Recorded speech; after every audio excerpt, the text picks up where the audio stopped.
मैं Ajay Kumar Singh Shri Vishwanath inter college Kalan Sultanpur कक्षा 11 विषय व्यापारिक संगठन एवं पत्र व्यवहार विषय के अंतर्गत आज के इस वीडियो में आप लोग व्यापार की स्थापना कैसे किया जाता है इसके बारे में बताया जाएगा। व्यापार की आज का प्रकरण है व्यापार की स्थापना। व्यापार की स्थापना बड़ा ही महत्वपूर्ण कार्य होता है, क्योंकि व्यापार की स्थापना से व्यवसायी का, उसमें काम करने वाले कर्मचारियों का, समाज का, उपभोक्ता वर्ग का और देश का सबका हित इससे जुड़ा होता है। जो भी कार्य करना चाहिए, कार्य करने से पहले उससे संबंधित विचार विमर्श करना आवश्यक होता है, क्योंकि कहा गया है बिना विचारे जो करे सो पाछे पछताए, काम बिगाड़ो आपड़ो जग में होत हंसाए। यानी कि विचार विमर्श के बाद ही व्यवसाय की स्थापना करनी चाहिए। तो व्यवसाय की स्थापना से संबंधित कुछ महत्वपूर्ण बातें होती हैं, जिनका अध्ययन करना या जिन पर ध्यान देना आवश्यक होता है। जैसे कि सर्वप्रथम हम किसी व्यवसाय का चुनाव करते हैं। व्यवसाय का चुनाव, सिलेक्शन ऑफ ट्रेड, व्यवसाय का चुनाव के लिए कुछ महत्वपूर्ण बिंदु होते हैं जिन पर कि ध्यान देना आवश्यक होता है। जैसे रुचि की बात करते हैं, व्यक्तिगत रुचि, यानी कि हमें वह व्यवसाय चुनना चाहिए जिसमें हमारा रुचि हो, जिस कार्य में हमारा रुचि हो, हमें वही व्यवसाय प्रारंभ करना चाहिए। और यदि हमारा रुचि जो है, जैसे एग्जाम्पल है सर्राफे का काम है, तो हमें कपड़े का व्यवसाय न करके सर्राफे का व्यवसाय करना चाहिए। हमारा व्यवसाय कॉपी किताब की दुकान में हो तो वह व्यवसाय करना चाहिए। और रुचि के बाद, यानी रुचि के साथ साथ हमारे अंदर योग्यता भी होनी चाहिए। योग्यता, एबिलिटी, रुचि के साथ साथ योग्यता का होना भी आवश्यक होता है, क्योंकि रुचि से काम नहीं चलता। रुचि के साथ साथ हमारे अंदर वह योग्यता होनी चाहिए। और यह योग्यता जो है या तो पैतृक हो सकती है, हमारे पूर्वजों द्वारा मिला हो, या शिक्षण प्रशिक्षण लेकर के भी हम अपने को सक्षम बना सकते हैं, उस कार्य के लिए अपने अंदर योग्यता ला सकते हैं। तो इस प्रकार से योग्यता हमारी दो प्रकार की हो गई, या तो अर्जित योग्यता या तो पैतृक योग्यता। इसी के साथ रुचि योग्यता यदि हमारे पास है, उस कार्य में रुचि हो, उससे संबंधित हम योग्य हो, तो अगला महत्वपूर्ण बात है कि पूंजी की मात्रा। पूंजी की मात्रा, अमाउंट ऑफ कैपिटल। पूंजी जो होता है वह व्यवसाय रूपी शरीर का रक्त माना जाता है। जिस प्रकार से मनुष्य के शरीर को जीवित रखने के लिए, काया जीवित रखने के लिए रक्त की आवश्यकता होती है, उसी प्रकार से व्यवसाय को जिंदा रखने के लिए पूंजी की आवश्यकता होती है, वित्त की आवश्यकता होती है। और यह वित्त व्यवसाय के अनुरूप होना चाहिए, अर्थात व्यवसाय में पूंजी की मात्रा न तो कम हो न तो अधिक हो। हमेशा उचित अनुपात में, यानी कि व्यवसाय के अनुकूल पूंजी हमारे पास उपलब्ध हो। पूंजी की मात्रा के साथ साथ इसके क्षेत्र की बात करते हैं, यानी कि उस व्यवसाय का क्षेत्र क्या है यह भी जानना आवश्यक होता है। और क्षेत्र के साथ साथ लाभ एवं जोखिम की मात्रा, उस व्यवसाय में लाभ की मात्रा क्या है और वह लाभ की मात्रा प्राप्त करने के लिए, लाभ पाने के लिए हमें रिस्क कितना लेना है, जोखिम कितना लेना है। ये जोखिम क्या है? रिस्क,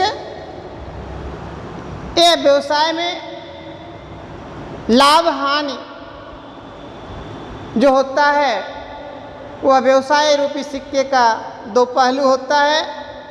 व्यवसाय में लाभ भी हो सकता है या हानि भी हो सकती है, तो निश्चित नहीं है लाभ होगा या हानि होगा। तो लाभ हानि की अनिश्चितता ही जोखिम कहलाती है। तो कितना हानि क्षमता हमारे पास है वह महत्वपूर्ण होता है, और जोखिम यानी कि लाभ जो हमें मिल रहा है वह कितनी जोखिम उठाने पर मिल रहा है। तो लाभ और जोखिम की मात्रा निश्चित करने के बाद ही इस प्रकार से हम व्यवसाय का चुनाव करते हैं, जैसे रुचि, योग्यता, पूंजी की मात्रा, क्षेत्र, लाभ एवं जोखिम की मात्रा। इन बिंदुओं पर ध्यान देने के बाद हम किसी व्यवसाय का चुनाव करते हैं। और उसी प्रकार से व्यवसाय का चुनाव करने के बाद हम आगे बढ़ते हैं प्रारंभिक अनुसंधान की तरफ। कुछ प्रारंभिक जांच पड़ताल, खोज आवश्यक होता है। उस व्यवसाय से संबंधित प्रतिस्पर्धा क्या है बाजार में, इस पर भी ध्यान देना आवश्यक होता है। प्रारंभिक अनुसंधान के बाद अगली प्रक्रिया आती है व्यावसायिक संगठन का स्वरूप, फॉर्म्स ऑफ बिजनेस ऑर्गेनाइजेशन। व्यावसायिक संगठन के स्वरूप में कुछ महत्वपूर्ण स्वरूप है, जैसे कि एकल व्यापार। यह व्यावसायिक संगठन का सबसे प्राचीनतम स्वरूप है और आज भी जीवित है। इसकी कुछ अपनी अच्छाइयाँ हैं जिस कारण ये आज भी जीवित है, क्योंकि यह स्वतंत्र होता है व्यवसाय, एकल व्यवसाय। उसका व्यापार पर पूर्ण नियंत्रण होता है, संपूर्ण लाभ हानि का एकमात्र उत्तराधिकारी होता है। यानी जितना वह कार्य करता है, कार्य और परिणाम में प्रत्यक्ष संबंध होता है। जितना कार्य करता है उतना लाभ उसी के झोले में आता है, उसी की थैली में आता है। इसके बाद इसी में है साझेदारी, पार्टनरशिप। पार्टनरशिप जो है साझेदारी, यह जो होता है विकेंद्रित साधनों का केंद्रीकरण होता है। अर्थात एक व्यक्ति के पास सब कुछ नहीं होता। जैसे किसी के पास पूंजी है तो कौशल नहीं है, और यदि किसी के पास कौशल है तो पूंजी नहीं है। इस प्रकार से और उत्पादन कार्य में, व्यवसाय के कार्य में इन सभी की आवश्यकता पड़ती है। तो इन सभी की आवश्यकता के लिए आवश्यक हो जाता है कि वे व्यक्ति आपस में मिल जाते हैं जिनके पास विभिन्न योग्यता होती है, विभिन्न सामर्थ्य होता है। जैसे किसी के पास पूंजी है तो किसी के पास योग्यता है। ये आपस में मिल करके एक ऐसे व्यवसाय की स्थापना करते हैं और उस व्यवसाय में जो लाभ होता है उसे आपस में बांट लेते हैं। इस प्रकार से उस व्यवसाय के, उस फर्म के दोनों ये क्या बन गए? पार्टनर बन गए, दोनों उसके स्वामी बन गए और लाभ हानि के दोनों ही जिम्मेदार हो जाते हैं। इसी प्रकार से हमारे सम्मुख है संयुक्त स्कंध कंपनी, ज्वाइंट स्टॉक कंपनी। यदि बड़े पैमाने पर कार्य करना होता है जिसमें जोखिम की मात्रा अत्यधिक होती है तो कंपनी के रूप में उसकी स्थापना की जाती है, क्योंकि इसमें आसानी से पूंजी एकत्रित की जा सकती है, विशालकाय पूंजी जुटाई जा सकती है। क्योंकि एकल व्यापार में एक व्यक्ति होते हैं, साझेदारी में भी संख्या कम ही होती है, कम से कम 2 होते हैं, अधिकतम 20 होती है, और बैंकिंग व्यवसाय में 10 होती है। परंतु संशोधित कंपनी अधिनियम 2013 के तहत एक साझेदारी में भी अधिकतम संख्या 50 तक हो सकती है। परंतु संयुक्त स्कंध कंपनी में ये जो संख्या है कम से कम 2, अधिकतम 200 तक हो सकते हैं ये निजी कंपनी में, और सार्वजनिक कंपनी में कम से कम 7, अधिकतम जो होता है मैक्सिमम संख्या, नो लिमिट, कोई सीमा नहीं होती है, कितने भी सदस्य हो सकते हैं। तो आसानी से बड़े पैमाने पर पूंजी एकत्रित की जा सकती है और विशालकाय उद्योग स्थापित किया जा सकता है, तो कंपनी बेहतर होता है। और इसी प्रकार से एक स्वरूप हमारे सम्मुख और है, सहकारी व्यापार। कोऑपरेटिव सोसाइटियाँ, सहकारी समितियाँ, कोई भी 10 व्यक्ति मिलकर के इसकी स्थापना कर सकते हैं, या निर्बल व्यक्तियों का, दुर्बल व्यक्ति वर्ग जो है, दुर्बल वर्ग जो होता है वह पूंजीपतियों के शोषण से बचने के लिए इस प्रकार की व्यवस्था कर सकते हैं। आपस में मिलकर के व्यवसाय की स्थापना करते हैं, वे ही इसके कर्ता धर्ता होते हैं, वे ही इसके ग्राहक होते हैं, वे ही इसके स्वामी होते हैं। यानी कि क्रेता और विक्रेता दोनों ही सहकारी व्यापार में एक ही होते हैं। तो हमारे समूह के स्वरूप रहा व्यावसायिक संगठन के स्वरूप में, जैसे एकल व्यापार, साझेदारी, संयुक्त स्कंध कंपनी और सहकारी व्यापार, इन स्वरूपों का चुनाव किया जाता है। उसके बाद फिर प्रक्रिया बढ़ती है आगे, व्यापार आरंभ करने की अनुमति प्राप्त करना। व्यवसाय प्रारंभ करने के लिए कुछ हमारे देश में ऐसे व्यवसाय होते हैं जिनको प्रारंभ करने के लिए हमें अनुमति लेना पड़ता है। औद्योगिक विकास नियमन अधिनियम 1951 के अंतर्गत जो है, कुछ व्यवसाय ऐसे हैं जिसके लिए केंद्र सरकार या राज्य सरकार से अनुमति लेना पड़ता है, यानी कि उनकी स्वीकृति लेनी पड़ती है। उनकी स्वीकृति लेने के पश्चात ही व्यापार आरंभ किया जा सकता है, अन्यथा नहीं। इसी को आप अंग्रेजी में कह सकते हैं लाइसेंस प्राप्त करना, या व्यापार आरंभ करने का प्रमाण पत्र या अनुज्ञा पत्र प्राप्त करना। जैसे व्यवसाय जो हैं जिनके लिए लाइसेंस लेना अनिवार्य होता है, वह है शराब बेचने का कार्य हो गया, औषधियाँ बेचने का कार्य हो गया, रासायनिक खाद व उर्वरक बेचने का कार्य हो गया, इत्यादि। इसी के बाद हम आगे बढ़ते हैं, व्यापार के स्थान का चुनाव। व्यापार की स्थापना में बड़ा ही महत्वपूर्ण होता है व्यापार का स्थान, और यह स्थान भी व्यापार के स्वरूप पर निर्भर करता है, व्यापार के उद्देश्य पर निर्भर करता है। हमारा 2 प्रकार का उद्देश्य हो सकता है, या तो यह कार्य हो सकता है क्रय विक्रय का कार्य, क्रय विक्रय का कार्य, या हो सकता है उत्पादन का कार्य। उत्पादन का कार्य, क्रय विक्रय का कार्य। यदि हमारे व्यापार की जो स्थापना की जा रही है उसका उद्देश्य है वस्तुओं का निर्माण करना, उत्पादन कार्य करना, तो उत्पादन कार्य करने के लिए बड़ा ही आवश्यक होता है उन बिंदुओं पर ध्यान दिया जाता है, जैसे कि जहाँ पर आसानी से सस्ते व कुशल श्रमिक उपलब्ध हो जाएं, परिवहन के साधन सुलभ हों, कच्चे माल की आपूर्ति आसानी से हो सके, सस्ते श्रमिक वहाँ मिल सकें, और वहाँ पर वह स्थान रेलवे के नज़दीक यदि होता है तो कच्चा माल वहाँ आने में या निर्मित माल वहाँ से जाने में आसानी रहती है। इन सब बिंदुओं पर ध्यान दे करके उस स्थान का चुनाव किया जाता है। सबसे पहले उसमें प्रदेश का चुनाव करते हैं, फिर प्रदेश में किसी क्षेत्र का चुनाव करते हैं और फिर क्षेत्र में किसी स्थान विशेष का चुनाव किया जाता है।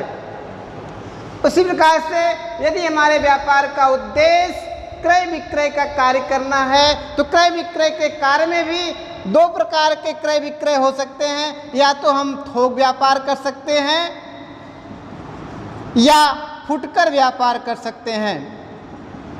यदि हम थोक व्यापार चुनते हैं, होलसेल का काम करना चाहते हैं, तो थोक व्यापार उस स्थान पर स्थापित करना महत्वपूर्ण होता है, लाभकारी होता है जहाँ की परिवहन के साधन सुलभ हो, गोदाम की व्यवस्था हो, यानी आसानी से माल वहाँ सुरक्षित रखा जा सके, लोगों के आवागमन में सुविधा हो, तो अब स्थान अच्छा माना जाता है। लेकिन यदि हमारा उद्देश्य फुटकर व्यापार करना है तो फुटकर व्यापार के लिए यह महत्वपूर्ण होता है, वह स्थान सबसे लाभकारी माना जाता है जहाँ की भीड़ हो, जनता अधिक संख्या में एकत्रित हो सके, आसानी से चारों तरफ से ग्राहक आ सके, यानी कि ग्राहकों के केंद्र में स्थान चुना जाता है तो हमारा व्यापार सफल होता है, वह स्थान महत्वपूर्ण हो जाता है।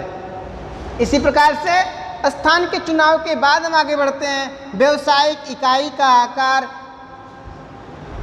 व्यवसायिक इकाई का आकार, साइज ऑफ यूनिट्स, यानी व्यवसाय का आकार कैसा हो।